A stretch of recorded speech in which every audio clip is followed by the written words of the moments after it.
Hopefully you are doing well. Today's target is to solve illustration number 5 and it is associated with cash book. In recent lectures we have completed few questions related to cash book and now few illustrations so that we can have better practice to make cash book. What are basic steps to create a cash book? You will be given some sort of transaction. The page you are looking at is basically the raw form of data, the raw form of transaction which would be given to you. Even if you are practically working anywhere as an accountant, you will be receiving transaction, detail of transaction in simple English or any of the language. You will be receiving raw form of transaction. It is simple a language where detail or explanation of transaction has been written. In the same manner, you will receive as an accountant simple detail of transaction. Now it would be your responsibility to convert this raw data into a usable information. And what you will do, you will look at these transaction, will convert into journal, journal journal. This journal is a basic informative structure of accounting. An accountant converts a raw data into a usable information. First usable information is journal, but ultimate target is to convert that journal into cash book. Cash book is basically combination of 2, 3 or single ledger. There are 3 elements involved in cash book: cash in hand, bank, discount. These are 3 elements which are involved in the cash book. If you are working with all of these 3 elements at the same time, that would be called triple column cash book. If you are working with cash and bank only, it would be called double column cash book. If you are working only with cash or with bank, it would be called single column cash book. Here is our working board or working structure, in which what we will do, this is first part of our working. Here is journal, where you will put all of the transaction given in the book and will convert into a journal entries. All transaction will be recorded as journal over here, and then as this journal will be completed, we will take help from this journal and convert these entries into cash book. How would be the procedure? Those journal entries would be posted into cash book. There are 2 sides of cash book, which is debit and credit. We will see if in any journal entry cash is present, bank is present, or discount is present. We will pick that entry and will be posted into the debit side or cash book. So how would we decide whether if we are going to put on debit side or cash or credit side? If you will see cash is present on debit side, put it on debit side of cash book. If you see cash is on credit side, put this cash on the credit side of the cash column. So rule is very simple: debit do debit, credit do credit. If cash, bank and discount is debit in journal, put at debit side of the cash book. If cash, bank or discount is present on credit side, put at credit side of the cash book. There are 3 columns you can look at it. Debit side, 3 columns means there are 3 different ledgers. We have combined discount, cash and bank on debit side, discount, cash and bank on credit side. These are 3 different ledgers, but we have combined all these 3 ledgers into one book. That is why it is called triple column cash book. So hopefully you people have understood what is our target and how we will achieve that target. There are 2 steps: journal and then posting into 3 ledger at the same time in cash book. So let's start. We have month of April, which is starting from April 1 and it is going to April 30. All detail of these transactions are given over here. We will take entry by entry. We'll convert first transaction into journal, then second, third. These transactions would be converted into journal. So first entry is for April 1. There are 2 entries of April 1. So we will write it 1A and 1B so that they cannot be mixed. First entry we will consider as 1A. What 1A is saying? That's cash in hand. It means you have your cash Cash is not going out, cash is not coming in, you are not paying this cash to anyone, you are not receiving cash from anyone. It is just cash in hand. Cash in hand is your asset. That means asset is in favorable position. Favorable position of an asset would be written on debit side, so you will mention name of cash on debit side as its favorable asset. It was mentioned that this cash is not going out, this cash is not coming in, you are not paying this cash to someone, you are not receiving from someone, is just the amount in hand. So what you will do, you will mention on credit side the word balance. It doesn't mean anything, just a referral name, as there is no transaction. Transaction would happen only when you are receiving or paying something at the same time. Since you are not receiving, you are not paying, it's just cash in hand, so you will mention name of balance on credit side. Let's see how much amount is. First amount is 80,000, so you will put 80,000 on debit side, and same amount you are going to write on your credit side. In this way, first journal entry has been completed. Now let's see what is next for us. Again, April 1, so we will mention it as 1B entry. All right, so we are putting date 1B. Let's see what is in B. Bank balance overdrawn. Bank balance overdrawn or credit balance. Overdrawn is what? Basically, you do have balance in your bank account. I'm giving you an example. Let's say you have 1000 rupees present in your bank account and suddenly you are, this is your bank balance, I should write over here, bank balance is 1000, and what had happened, suddenly you are in need to issue a check of rupees, any rupees more than 1000, issue a check of 1200, that is more than 1000, you are in need to issue a check. Maybe you are liable to pay or you need to give amount to someone. Amount present in your bank is 1000 and you are in need to issue a check of rupees 1200. If you will issue and will give it to your creditor will go and present this check to the banker, and your creditor would be willing to get amount of rupees 1200, but immediately that check will be bounced or dishonored. Why? Because amount on check is more than that of amount present in your bank account, so this check would be bounced. Now here the story will be like this: if customer has a very good relationship with the banker and banker knows that financial facilities or financial help would be provided by this customer, and the customer is financially very strong and it is favorable for the banking transaction. And now what had happened, the customer wants bank manager to give 1200 rupees to the customer while total amount present in bank account is just 1000. If customer and banker has a healthy relationship, healthy financial relationship, customer can request bank manager to give 1200 rupees for the time being. Though we accept that amount present in bank account is just 1000, mean 200 less than that of required amount.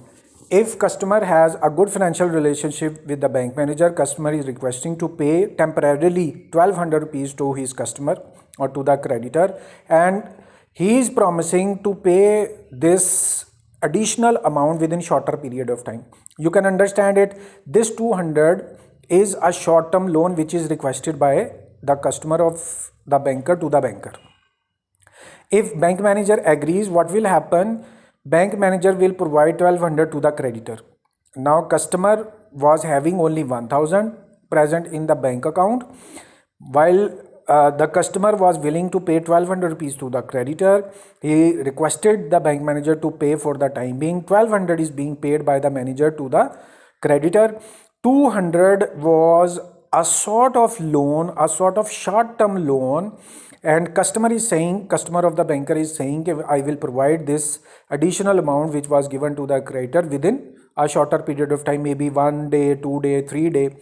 So it could be a short-term loan for the customer. This short-term loan is to be called overdraft. Amount which is drawn from the bank account more than the amount which was present in bank account.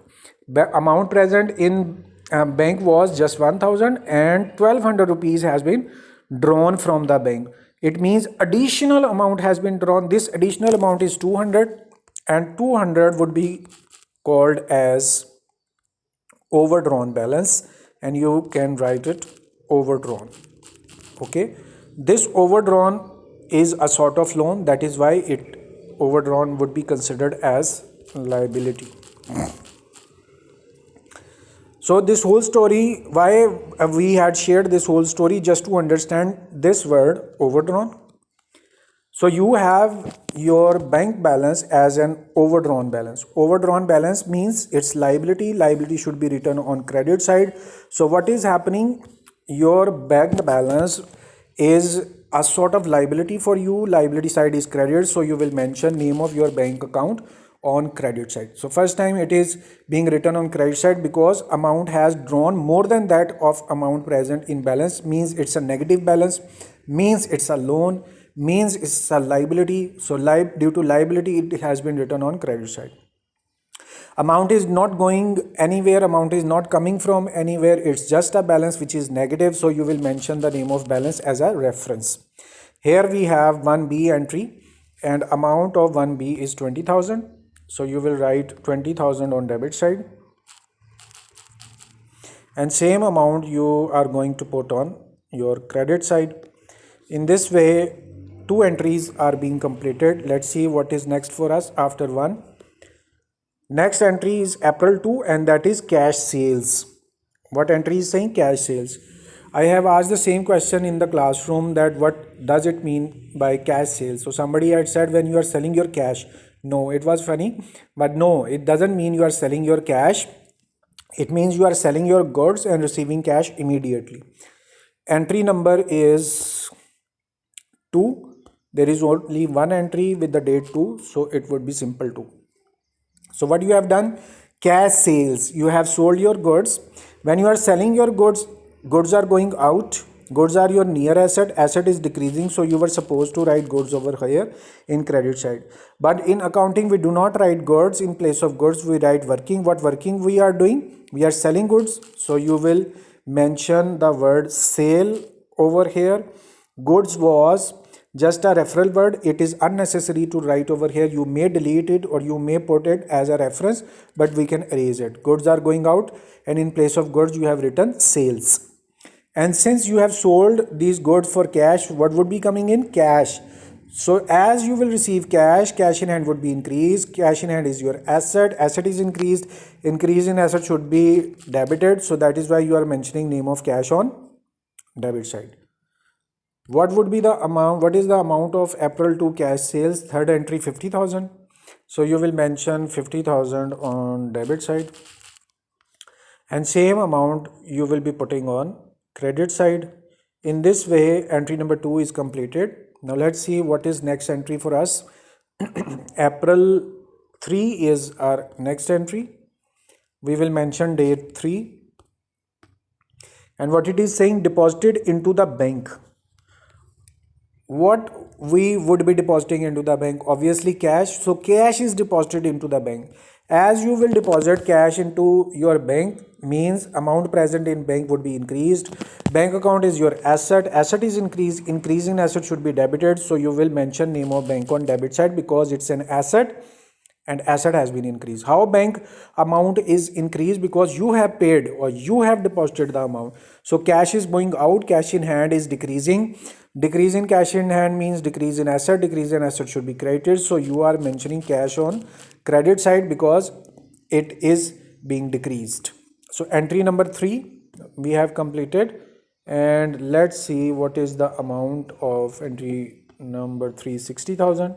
So you will mention 60,000 over here on debit side, and same amount you will be writing on credit side. This way entry number 3 is completed. One factor I should have been shared to you is what? There are 3 lines in general: debit, credit and narration. Why we are not writing narration? Actually our main target is to put these transactions into cash book. So this journal is just a referral, but I suggest you, whenever you make journal, do not miss narration. it would deduct your marks. So I was just making this journal to take help from this journal to put or to post entries directly into the cash book. That is why I was not writing narration. Third entry has been completed. Now let's see what is next for us.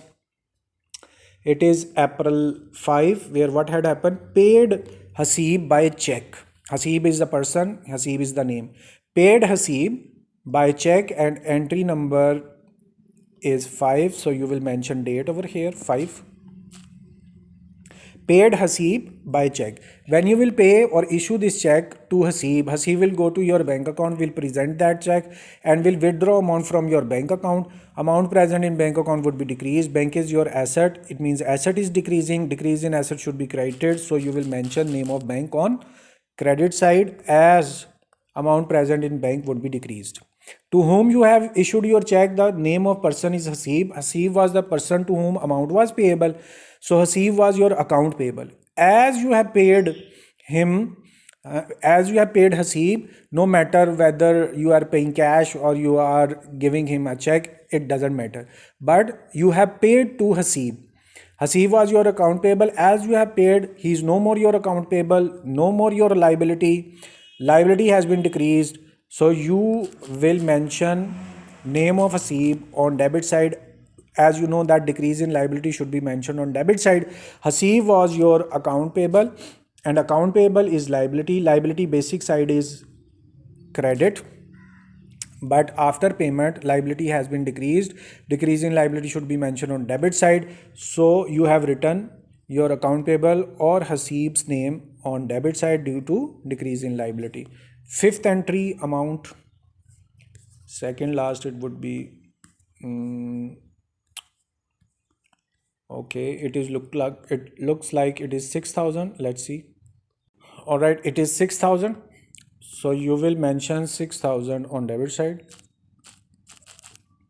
and same amount you will be writing on credit side. In this way, entry number 5 has been completed. Now let's see what is in entry number 6 for us. We will write date first. Entry number 6. Entry number 6 is saying issued an order to the bank for what? For stopping payment of check issued to Hasib. In earlier entry, we have issued this check, has paid Hasib a check, and next day on April 6, you have issued an order. You have ordered your bank account not to pay the Hasib, stopping payment of check issued by you to Hasib.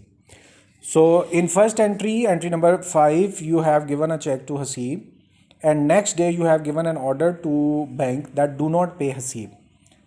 The matter is very simple. It is your right to stop or to give amount from your bank account, because you are the owner of the bank account. But maybe any reason can be discussed. Now here is one other aspect I am willing to share. April 5 was the day when you have issued the check, and next day you are saying to stop the order. It may be an old concept. Nowadays it is very simple. Whenever you will provide check, maybe within shorter period of time, within a day, within an hour, or within few seconds, you can encash your check. Let's say we have considered that when check was drawn, it was 5 o'clock, banks were closed, and next morning, April 6, you have issued the order to the bank to stop the payment to Hasib. In any way, as you are the owner of your bank account, if you will stop your bank to pay to Hasib, bank will have to accept that order. So what will happen? When you have issued your check, you have decreased your liability and you have decreased your bank account, because amount would be withdrawn if Hasib is going to your bank and he will be presenting that check to the bank, and amount was supposed to be drawn from the bank. If you will stop, what will happen? Amount would not be drawn from the bank. So what you will do, at date number 5, when you have issued the check, you suppose that amount has been decreased, bank account you have credited, and next day when you will stop, it means the amount is not going to be drawn from the bank. So the deficiency or the decrease in bank account would have to be reversed. Now you will have to reverse, as amount present in bank account would not be decreased, so you will debit bank account. And on the other hand, what will happen if Hasib will not get amount even after presentation of that check to the bank, as you have stopped bank for payment? So Hasib will come to you and he will ask that he had not got the amount. So Hasib is still your account payable. You are still liable to pay the amount to Hasib. If so, it means you have increased your liability. Increase in liability should be mentioned on credit side. So you will mention Hasib as your account payable again. Again means even after issuing your check to Hasib, as you have cancelled that check, you are still liable for the payment. For how much payment? 6,000 were initially you were liable, and you are still liable to pay 6,000 to Hasib. Alright, hopefully you people have understood. Simple matter is this: when you have issued that check, you have entered like Hasib to bank. When that entry has been, when you have stopped your bank to encash that check, you will reverse that entry, and in reverse, what will you get? Bank to Hasib. So in this way, entry number 6 has been completed. Let's see what is next for us. We are at April 12. You will mention the date April 12 over here. So what April 12 is saying: dividend collected by bank. Sometime it happens, you may have given instructions to the bank that you are saying to your bank to receive rent, you are saying your bank to pay salaries, you are saying your bank to receive interest, you are saying your bank to collect dividend. Bank provides such services to the customer as well.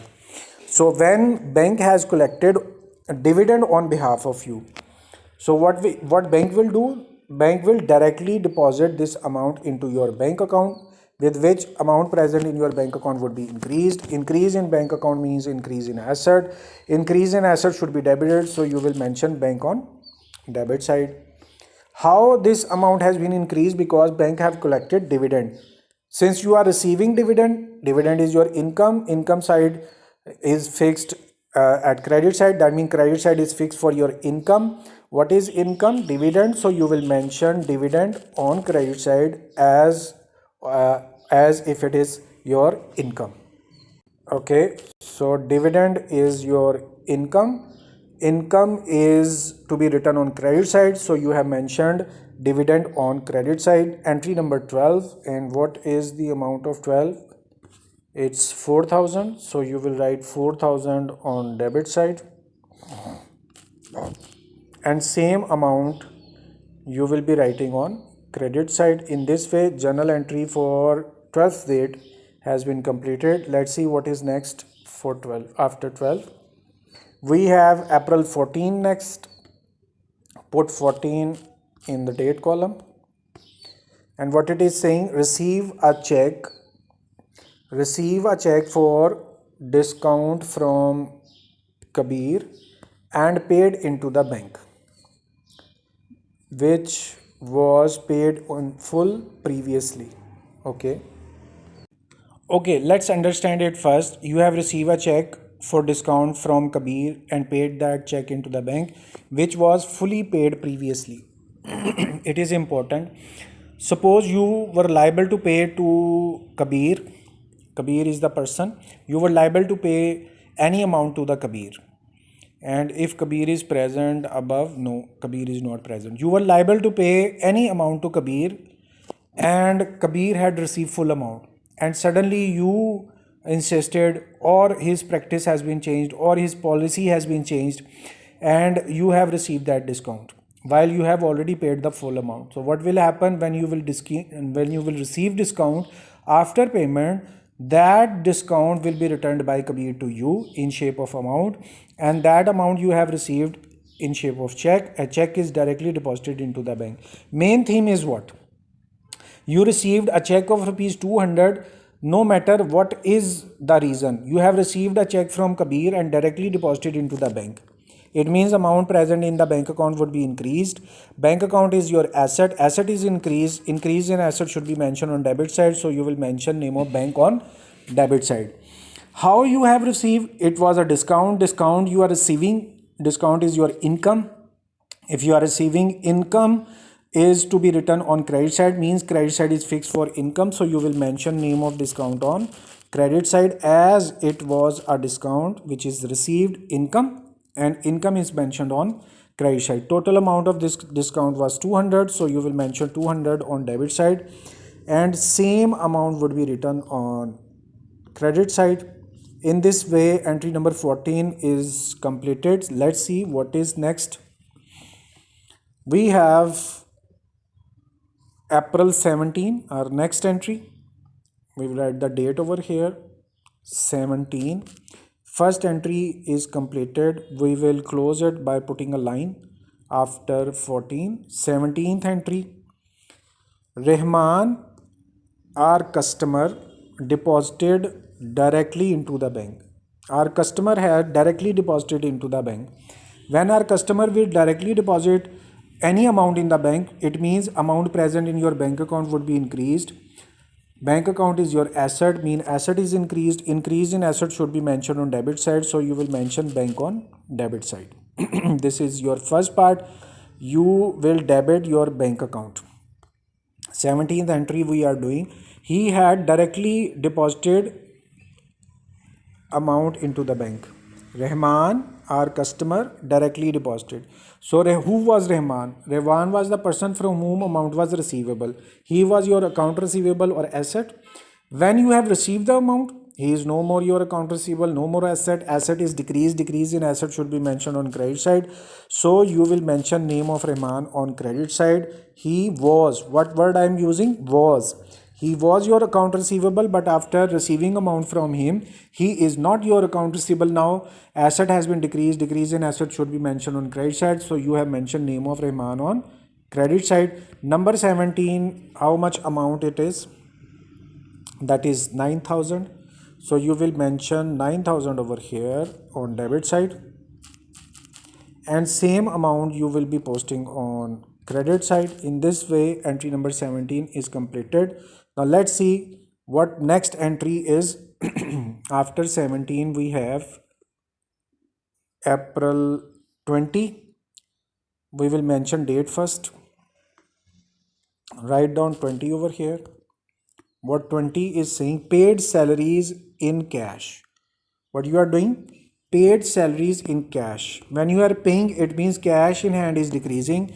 Decrease in cash in hand means decrease in asset. Cash in hand is your asset. Decrease in asset should be mentioned on credit side. So you will mention name of cash on credit side. Why? Because it is decreasing and your asset is decreasing.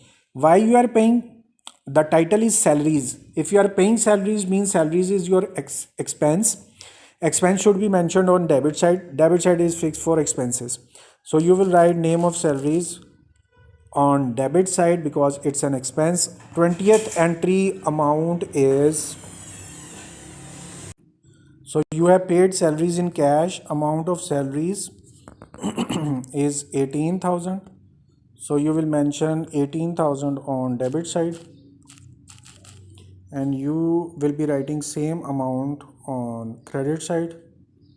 This way entry 20 is completed, and just consider it part A of the question. Take a short break and come back for the second part. 20 entries have been completed. In next part we will complete remaining entries and we will start posting these entries into ledgers, into cash book. Thank you very much for your time. Please come back for the part 2 of this illustration. Allah Hafiz.